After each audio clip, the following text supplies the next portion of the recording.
quick review of some fuel stuff on a 79 or 80 Trans Am.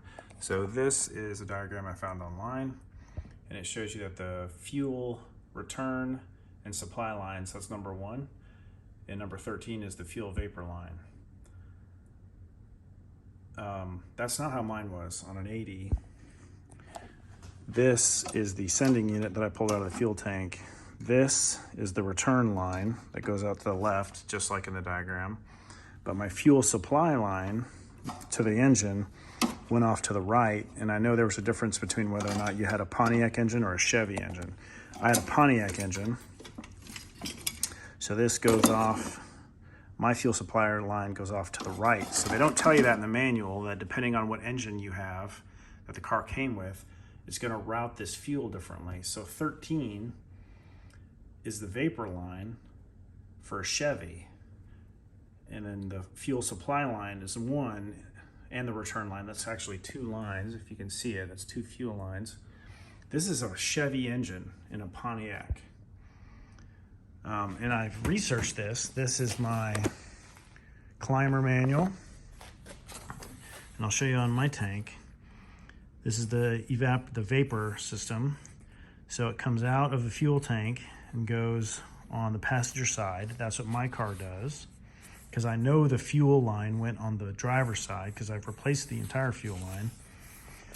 This is my Chilton manual. It's not super helpful, but it does tell you that the vent line comes out of the top of the fuel tank to go to the canister.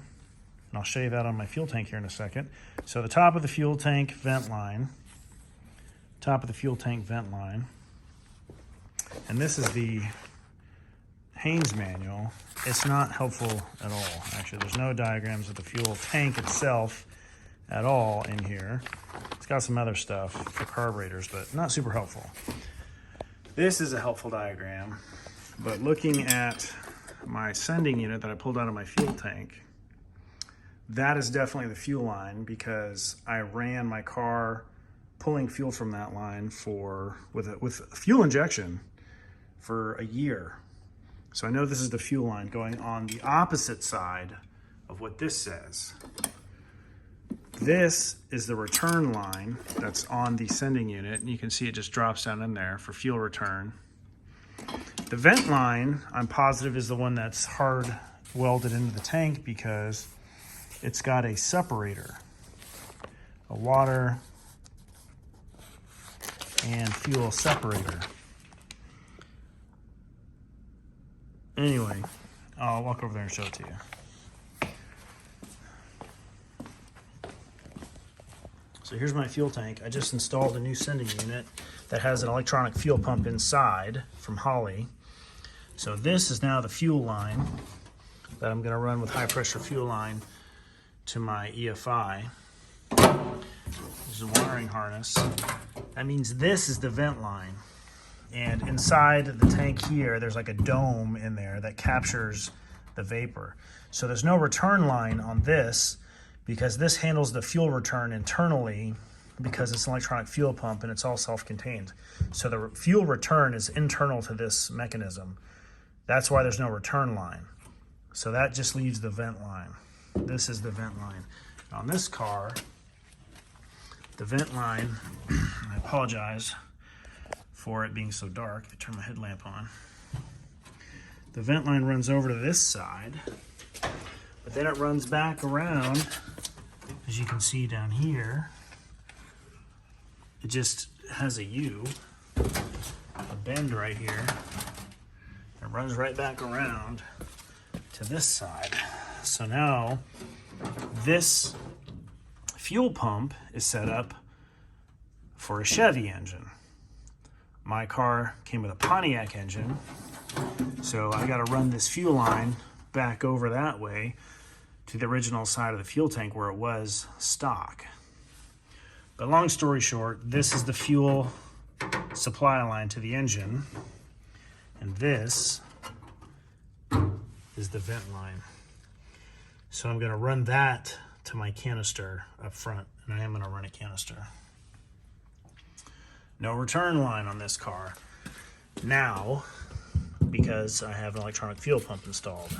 If there was a return, it would come out of the top of this thing and just drain out of the top of it like you saw on the original.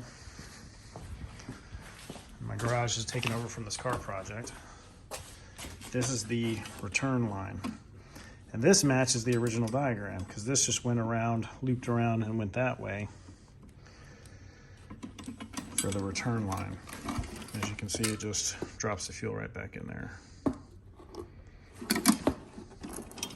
So maybe that's helpful to somebody. This is part of my, while I'm in there project. I pulled my engine out, which is under a garbage bag right now, because I blew a head gasket. I figured I would check everything else out and do some cleanup in here, like all the wiring and all that.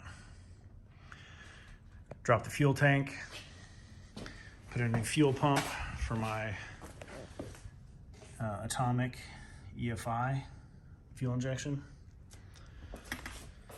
While I was in here, I also rerouted my brake line to go over, essentially along the firewall, over the transmission, because it used to go right there along this cross member, which ran right by my headers. And I had squishy right side brake. It would always pull to the right every time because those headers ran right by that fuel line, or I'm sorry, that brake line. So I kind of cleaned up that header. I'm about to clean up that header. But anyway,